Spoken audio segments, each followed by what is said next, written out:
Hi, this is Ralph Klishevich of Perpetual Process. In this tutorial, we're going to focus on vocals. This tutorial, we aim at two things. A, we want to document how we went about recording Make It Easy. And at the bottom, you will find the link to the song. And before you decide to listen to me, you might want to listen to the song to see if you think I know what I'm talking about. Secondly, we want to educate people on and sort of what I want to do is give back, because this is how I've learned all my recording skills, is through watching YouTube videos, reading online articles, reading magazines like Computer Music, Electronic Music, and a few others. So I feel like I need to give back, and I'm not saying the things I'm going to say over here are not absolute. I'm sure there are people who argue with me, which is fine. But I think over the years I've learned a lot of useful skills, and I think I can help those that do want to learn how to record. So having said that, first what I want to talk about is how do we get the best quality out of our vocalist, okay? So the very first thing that you want to consider is your setting. When you record a vocalist, you're not only recording a vocalist, you're also recording the setting, the room. Now, what I chose to do, and this sort of worked for me over the years, is you can see I have a little area where I record my vocalist. I'm basically just using a lot of this foam absorption panels, and they absorb the sound. So you usually want to have two things going on in the room, things that absorb and things that reflect. Because you don't want the sound to be bouncing, especially off the flat walls. That's the worst. If you're just in a room with four walls, the sound will be bouncing back. And if you record in such an environment, you're going to get a lot of harsh sound. So what you want to do is set up some spots that you think are trouble areas. Like in my room, it's this. I have some other ones throughout the room. You can't see them right now. And they do a good job at absorbing. Also, just the fact of having furniture makes a difference, and carpets. When I bring Katie, I'll probably set up even a little bit few more rugs in there to soften out the sound. So the treatment doesn't have to be too expensive. I spend maybe on my panels maybe $400, and just put a lot of furniture in, and I believe the room is pretty quiet. There's not that much reflection. So then in a signal flow, what's the next most important thing? The microphone. Now there are many different microphones to choose from. For vocalists, most vocalists will use large diaphragm condenser mics. They range in price. There's a huge price range. You can buy a microphone $100, or you can buy one for $6,000. Now I don't think you necessarily need a lot of expensive microphones. In fact, I've been in situations where very nice, expensive microphones don't always work well for all singers. Okay, you'll be surprised. Sometimes some singers sound better on the $200-300 microphones. Anyways, we're not going to spend too much time talking about all kinds of different microphones. And there are many debates out there online, and you can read and look at videos of different reviews. But I think there are a lot of companies are trying to do is target a lot of those microphones under $500, because they found that most people in home studios usually shop for something for $500 or less. And there are a lot of good microphones to choose from. For example, I liked Blue, there's Spark, and I think there's a Baby Bottle that I think costs $400. I used to own that one, and it's a pretty decent microphone. Now, what I'm choosing to use this is a Rhode NT1. Used, it costs about $150. What makes this microphone special is that it's modified by Michael Joly. Michael Joly is a brilliant engineer that basically takes cheaper mics, modifies them for about $400 or $500, and it will give you a microphone that sounds very much like the Neumann's that cost about $3,000. And the difference is you can compare yourself. Go on his website. He's got samples, wave files, so you can compare and listen to yourself versus listening to me. But I think it's a good investment. I have this mic and I have two other ones, small diaphragms that I'm going to use for the drums later on, that I really like. So this is what I've chose. So it's the overall $650 investment on my end on this microphone. Next, the second most important part in signal and the quality of your vocal recordings is your interface, or what's more important, what's inside are the converters. And this is something that a lot of musicians don't talk about. Everyone talks about the microphones, everyone talks about the preamps, but not that many, unless engineers will talk about this, but the converters are very important. The AD converters, basically the analog to digital.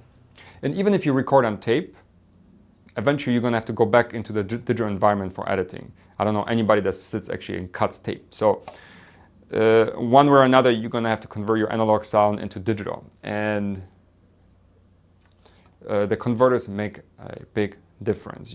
I'm not going to go into specific details, but you can read articles on this.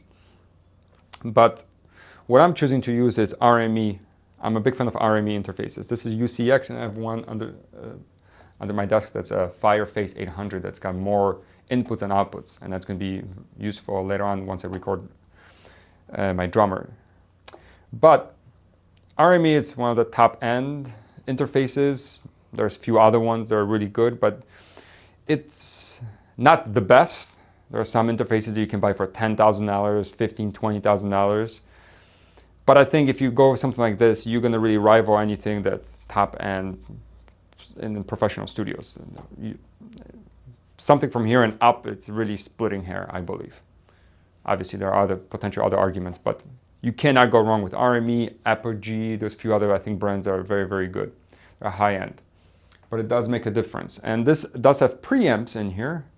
But third most important thing, I think, in the signal flow is your preamp. These preamps are very good. They're digital preamps, and they're very good for recording drums. But for vocals, I do prefer a tube preamp. Tube, what they actually do, they give a little bit more warmth, or fuzz, you can call it. Another way, more technical way for warmth is basically it's adding just a little bit of distortion. And it gives a little bit more character, and I think it gives a little bit more presence. So for vocals, I do prefer tube preamp. This is a Robbie Blue. It's pretty expensive for a single channel, but if, as I said, if you're doing a lot of vocal recordings and even want to record some guitars into your computer, this is a very good investment. I think it costs around $1,000 at Sweetwater, and has only one thing: knob for volume. Okay, it does it'll give you richer, warmer sound versus just going through these tubes. Last, cables. So I know a lot of producers and musicians who would go about and spending, $3,000-$4,000 on a microphone, get a good interface, and sometimes I see them using a very cheap cable. Now, cable is not going to give you better sound, but what a cable does is reduce some of the noise. In the signal, when we record live singers and anything through the microphones, there's always the ratio of signal to noise. You want to make sure that there's a lot more signal and a lot less noise. And spending extra $30, $40 on a cable will definitely help you with that. This is Mogamy cable for 10 feet. It's about $60, I believe, but it's worth it. Like I said, I have several $1,000s in this setup. So spending extra $30 on a cable does make a difference. All right, so that's pretty the signal flow. There's one more thing. We're going to talk about sample rate once I show you how I set up the project. But last thing that I want to mention is that what's important then is how you work with the singer. Make sure you have a good relationship with the singer, if you're not the singer yourself, obviously. With Katie, the way I work is I make sure that when she comes here, I'm ready. The microphone's set up, my project is set up, all my preamps are turned on, and she can basically step in and start singing. And she's ready to go. I have her water for her, or if she needs tea, I'll bring her tea. On the other hand, I expect her to know the song as well. She doesn't come here to rehearse, she comes here to record. We do rehearse with the rest of the band, and some of these songs we even played live. But it's important on both ends we're ready to go. And then my job, there's really two tasks on my end once I record. everything's set up, so I make sure that there's no technical things I'm going through. And when she starts singing, once I do the first mix, I make sure that nothing is clipping. We'll get into the shaping of the sound into the mixing section, but when you record and tracking, the only thing that you should really worry about is to get in as much signal without clipping. So you got to find the range that works for you. So that basically turn on your preamp volume. And what I do is have her sing a little bit. I'll ask her to go as quiet as you would go in a session and go as loud as you go in a session. Some songs, like Make It Easy, for example, there's going to be some loud parts, where other songs, we don't go as loud. So I can turn that preamp a little higher. But if I know she's going to go up higher, so I have to sort of figure out what my limit is on my preamp so she doesn't clip. And then the lower parts, we're just going to treat it with a compressor in the post-production once we start mixing it. Second part that's important when you work with a vocalist is when she goes through her takes, guide her on emotional expression. I sort of take the same approach as if I was working with an actor when I'm filming. For example, Make It Easy, I wrote that track, so I understand where it needs to go. For example, I know that the first verse, the emotion needs to be about contemplating, confusion. Second part is more of a decision making and acting upon the decision. So the emotions have to be a little bit different, and I sort of coach Katie along that so she can make the choices and be expressive. Now, I'm not gonna tell her how to express it. She's gonna make those choices, but my job is just to kind of usher her into the position where she can make those choices, and she does very well at that. Because once again, a singer that comes in, someone like Katie, she knows the song very well. We have rehearsed this in our rehearsal spaces and actually played live a number of times. She doesn't there's no trouble with the song. I can just hit record one take and it's gonna sound okay. But once again, trying to get the specific moments, specific emotions and perfecting every little moment. That's sort of your job as a producer here. Helping her get those moments. So that's pretty much it in terms of how to work with a singer. It's once you have everything set up, it should be pretty easy. And I said relationship with the singer is very important too. You make sure that she trusts you. That you don't want to be getting angry with her. She's got to be comfortable, because you might say, well, I want you to express with a little more sadness on this part, and she doesn't think that that's the right choice, and you're having an argument. It's not going to be a productive session. So that's pretty much it. So the next step, I'm going to show you how I set up this project. Okay, so here we are back at the Make It Easy project. And I've showed you before how I set up my synths and my keyboards.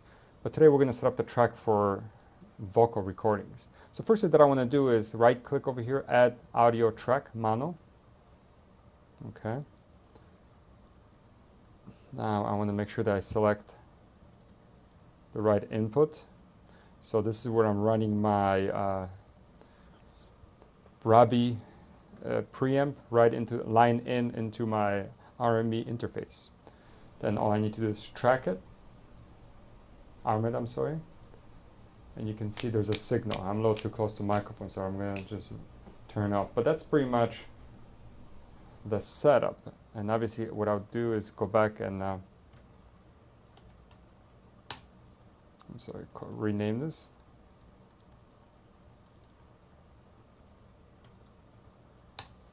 And the way I record vocals, I think the way it works well, especially within Studio One, is first I want to make sure that I want to record into layers. As I mentioned before, what I want to do on the first day is just to record the entire track, so the verses and a chorus. And this might take several takes. But I don't want to create different tracks. Basically what I want to do is create one track and then record into layers. Because in Studio One, this allows me Studio One allows for really good flexibility in terms of comping, which I'll show you at the end of this vocal tutorial. In order to record into layers, there's a few things you have to consider. Make sure you go into this record mode, select takes to layers, and then record mix. And this basically allows you, if you are going to create a loop, you can just keep recording within this loop, and it's just going to build up layer after layer after layer. And it might look disorganized because, for example, you might take some verses here, record, and some choruses. But don't worry about it. As I said, when you're working with the vocalist, you just want to move fast.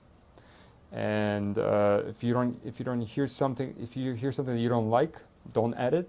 Just tell the singer to do it again, if she agrees, of course, or he. All right.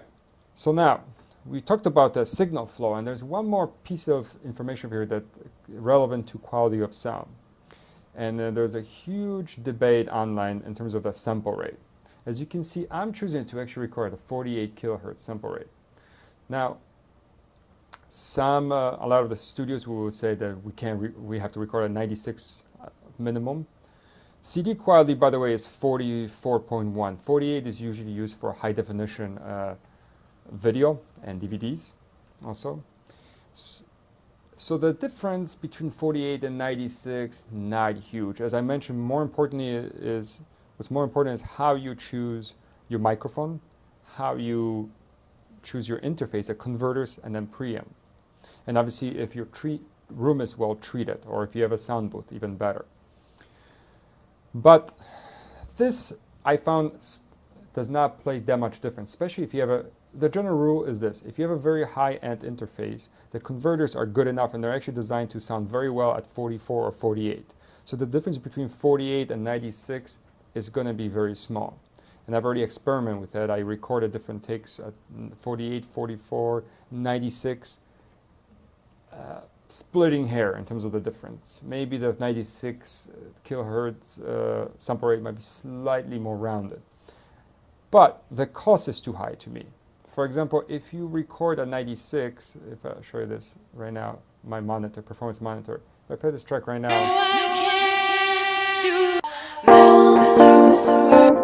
the CPU is at 4 to 5%.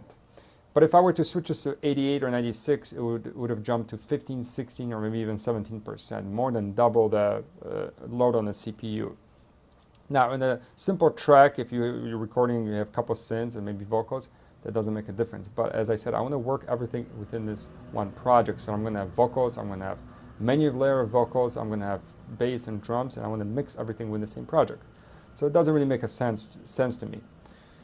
Even though this particular computer is a custom-built PC and I have a 6-core processor on there, i7, but my laptop, my MacBook Pro, for example, it's only dual processor.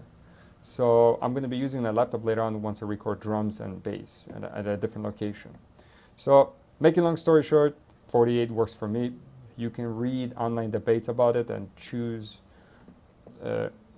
what suits you better. Now, I've read that if your interface, lower end interfaces, the interfaces below $500, for example, there's a lot of compromise on the converters. So going up to 96 kilohertz does make slight difference. It's a way to compensate for lack of better converters. And if you can't afford better interfaces, maybe that's what you have to do then. But sort of your choice. Okay. Now, the last part, the way I prepare for the vocalist is when you record, you don't want to put a lot of effects, but there's a few things that you do want to add. So 2 things that I like to add when I work with a vocalist. A little bit. Most vocalists, when they sing, they want to hear just maybe a little bit of reverb.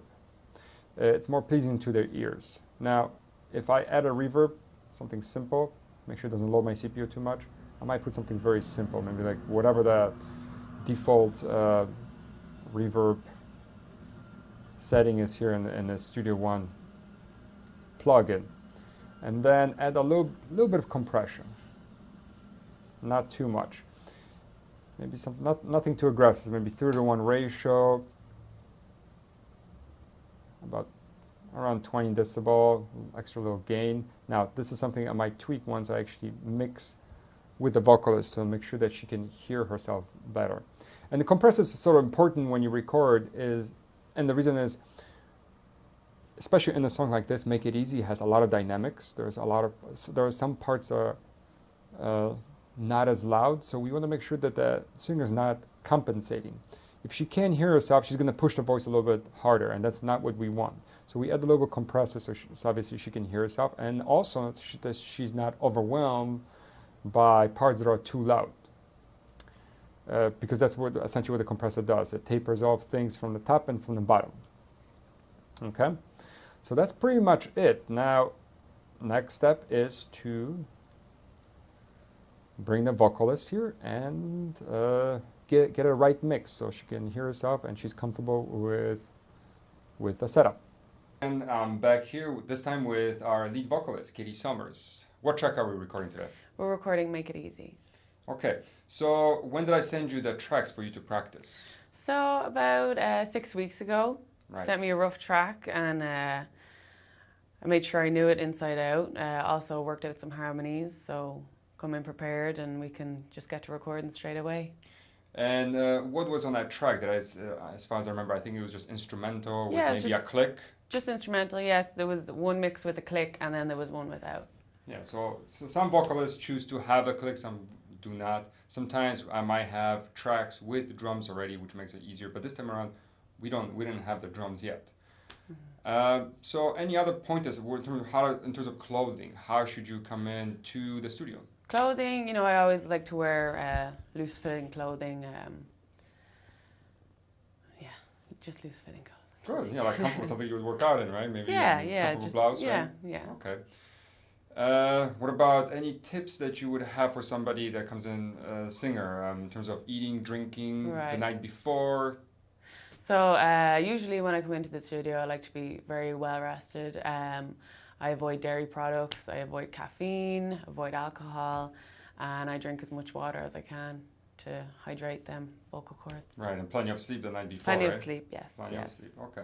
Because you don't want to come in here 3 hours of sleep now, right? That's the worst thing. It's pointless. I've tried it before. It's pointless. But some people can do it, but I can't. Right. Is there a specific time that you like to record? Is it at night, morning, afternoon? That doesn't matter. You know what? I think in the morning, my brain is well ready for it. At the end of the day, if it's been a long day, I'm like, just want to chill. But yeah, I like doing it like in the afternoon, sometimes at night, but any time of the day, really, I guess. So it doesn't make a difference for you? Okay. No, not some really. People might. Yeah. So you don't have a preference? Okay. No. Then in terms of the setup, what's important to you? I mean, I create a different mix for her than I do it for myself. Make sure she's got a good set of headphones. Mm-hmm. Is there certain things in the levels that you like? For example, do you like the background music to be lower and your vocals to be a lot louder? Do you want the drums? Do you want the clicker? Describe that. I usually need a good pair of headphones. I don't like singing along with the clicker, especially to the music that we kind of do. And it's more flowy. Sorry to interrupt you, but we're using Shure SRH 840s. These are very good monitors, studio quality monitors. So they're very honest. They're not going to be like some other headphones out there will give you more bass maybe. These are very transparent, so they're meant for studio, and you tend to like them. Yeah, right? I love them. So go ahead. Sorry to interrupt you. So yeah, I like to have an even balance between my vocals and the track. I usually don't like to record with the click. It just kind of gets rid of the vibe of the song for me, and I can't really put my 100% effort in. Also, obviously make sure your mic is at a good level, and yeah. That's pretty much it, right? Yeah. So let's do some recording. Yeah, let's do some. Clever things you say, little things you do, make it easy, but I can't do this no more. Comfort we have gained, mutual trust we share. Make it easy, but I can't do this no more. Okay, so here we're back at the Make It Easy track. We spent 3 days with Katie recording the vocals. So in this part of the tutorial, I'm going to show you how I edit the vocals. So on day 1, what we focused was on a main first initial vocal line, and we did verse 1 and verse 2. So I'm going to expand the layers to show you this. So as you can see, we recorded into several layers. Now, the first verse, we just kept one of the layers. It was a good take, so we just went with that. However, on the second verse, as you can see, there are multiple layers. And Studio One allows you to comp very easily. As you can see, you see different colors on the main line. That means that we took these notes over here from this take. This part came from this take, and so on and so on. In some occasions, you might have to blend it in and using some faders. For example, over here. I'll let you listen to this part. What I'm all about. So it's not perfect. It's coming from this layer and this layer. And within the context of the music, it will just blend in fine if you listen to it, even with just some harmonies. What I'm all about. Okay, so that's the main line for the verse 1 and 2, and we only have 2 verses on this track. Then I'm going to close this. We went ahead and recorded some stacks. Now, stack is basically recording the same vocal line again, the same notes, but each time the singer sings, she sings a little bit differently, and sometimes I will ask her to maybe sing a little bit more aggressively and such. Now, to handle stacks, as you can see, you don't want to just copy and use the entire line. You just want to cut out specific phrases or words that you want to emphasize. So I'll let you listen. For example, this particular stack here.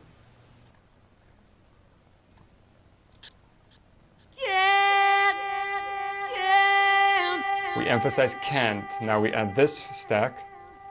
No, I can't. No, I can't.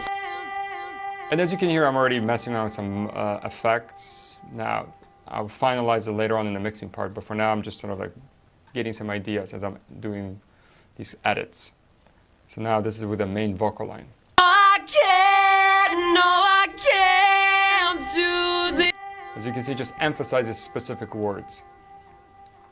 And then lastly, we did, in terms of verses, harmonizations. So I'll give you some example of harmonization. For example, we have this particular note here.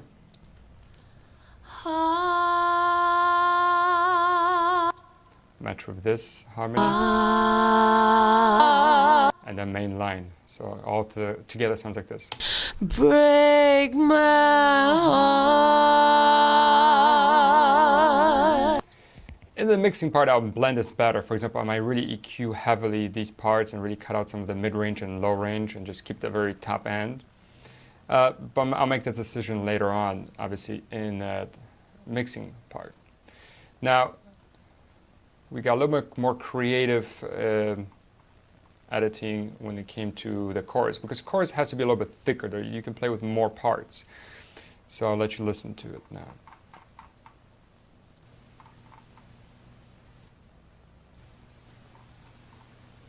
And what you're going to hear is a combination of harmonies.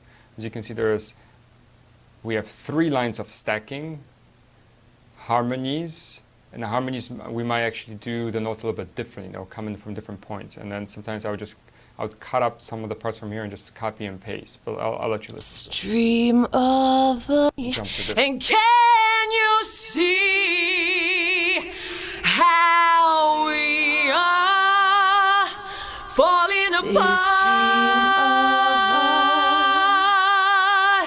and drifting away, falling apart, drifting away. Once again, we're repeating that this dream from us, which is from the beginning of the chorus, and just inserting in other parts of the main line of the chorus. And if you can see, I'm going to show you, really using, I'll probably push it a little more, the faders. Especially when you're stacking, you don't want to, for example, if you want to stack this one word here, Away. as you can hear, I'm sort of fading that in. Sway. Same thing over here. This even fades because if you put the main line, it will blend in much smoother. And drifting away, falling apart. So you can hear some of these stacks just kind of fade in. They don't come in at the same attack as the main line. Now that's sort of a creative choice. That's the creative choice that I make. Some people handle it differently, but for me, I found that with the vocals, that's what you want to do in terms of stacking. You don't want to use these faders, you know, sometimes even more aggressively. Drifting away. I'm thickening just at this part of that phrase of the word. So that's pretty much the editing process. Oh yeah, and I want to show you solo. We also did like a small little vocal solo. The way we handle that, it's a little bit differently. As you can see, we just basically layer after layer after layer. Oh, one thing I wanted to mention, when I do the main line, as I've mentioned, I use layers. So I want to record in 2 layers, as shown here. However, when I do stacking harmonies, I just copy each track because, as you can see, I'm going to sort of layer this in. So you don't want to, it's not necessary to really comp things. You just want to take one stack and just chop it up a little bit. So for that process, for harmonizations and stacking, I found it easy to just use individual tracks like that, copy, and then don't even use layers. And then for the solo part, as you can see, we have a number of layers that we're blending in.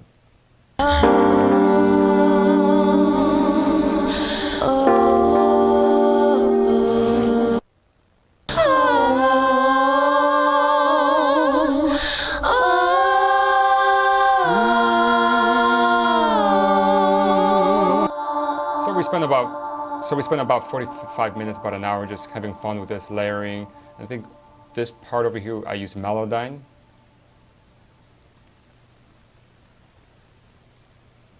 So Melodyne is kind of useful to maybe move some of the notes and tune them a little bit, correct pitch them, but I don't tend to use that much with Katie. She hits her notes pretty good, and if something doesn't sound right, we just re-record it. So if you have a really good vocalist, I don't use that much Melodyne. It's useful to nudge some of the notes a little bit, but it sounds kind of funny if you try to move it too far, for example. So that's pretty much the editing process of the vocals, and that takes us through this vocal recording tutorial. So we showed you how we set up our vocal recordings, the actual process of recording, and then the editing. The next step, next segment, we're going to show you how we record drums and bass, and then finally how we mix everything together. So thank you for watching, and obviously check out the link at the bottom with a full track to see if you like the final product. Thank you.